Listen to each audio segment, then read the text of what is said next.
Oh, hey, darling. Well, it's peach season and I'm going to be canning my peaches, so I thought I'd do a little video and show y'all how I do it. First off, what I'm going to do is I'm going to take my peaches and I am going to blanch them in boiling water, and I'm going to leave them in there for about 30 seconds to a minute.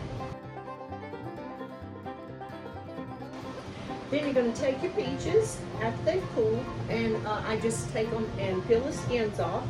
I slice them up, half them. I peel the skins off. They come off really easily when they've been blanched. They just kind of peel right off. And then I quarter them. And I always cut this red part out because to me it makes them have a little bit of a bitter taste if it's left on. I just simply prefer it not being on there. And then I slice them a little more.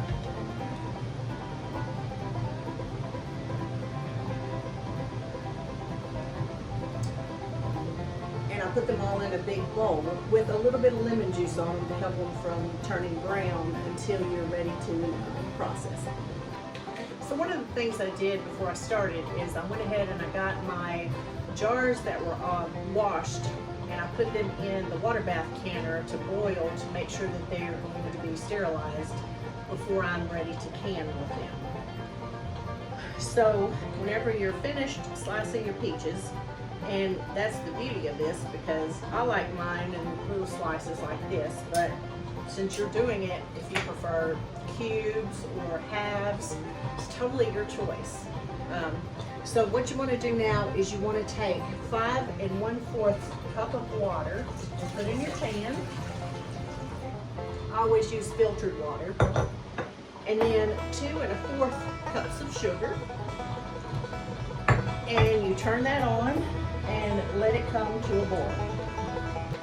Now I usually try to wait until I see that the sugar is starting to dissolve in the water, and then I go ahead and add my sliced peaches into the mixture.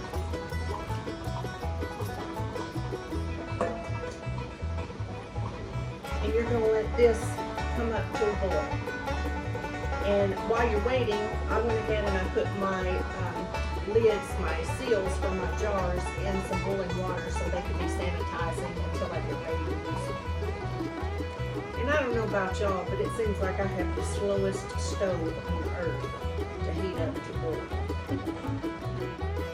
Okay, now that these have started boiling, you're going to want to let them boil for 2 minutes. So I'm going to set a timer. And while I'm waiting on that, I'm going to pull up my jars and I'm going to take them out to get them ready for the peaches to go in.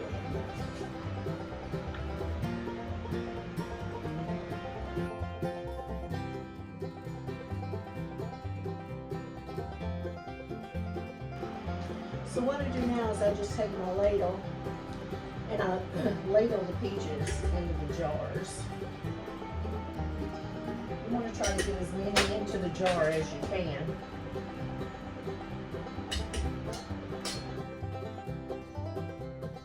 I cannot wait to eat this.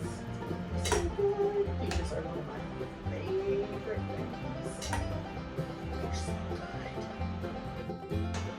And after you get your peaches in your jars, you're just going to fill it up with juice and leave about 1 inch of headspace at the top of it. And I just take this little handy dandy and make sure I get all the air bubbles out of there so I can fill it up as much as I can. But you want to leave that space at the top so whenever you process them, it can be done right.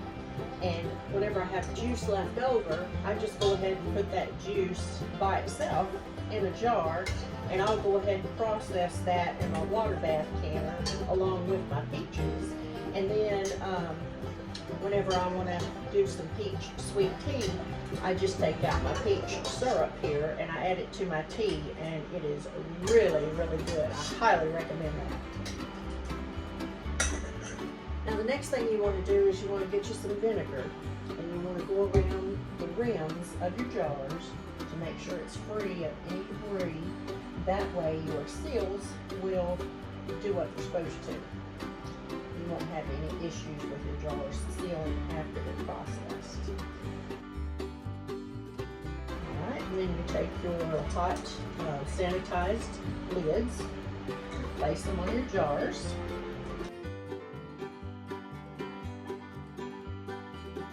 Sometimes they're not the easiest to pick up out of here, but you can get it. And sometimes they like to stick together. And you take your rims and you tighten them to just where, you don't want to over tighten them, you just want to do it to where they're hand tight. And you put them back in your basket of your canner. And once you have all of your cans back in your basket, lower it back down into the water. And always put the lid back on and turn it back on to boil. And once it comes up to a boil, you want to let it boil for at least 25 minutes. And while those are processing, time to clean up the kitchen again. Now, when your timer is up, you just pull up your basket and you take your cans out and you put them on a towel and you just leave them there until they completely cool. And you should be able to hear the tops make a little pop noise, and then you know that's what it sounds like whenever they seal. And then after they've all sealed, you just store them in a cool, dark place, and they should be good for, I'd say, around a year.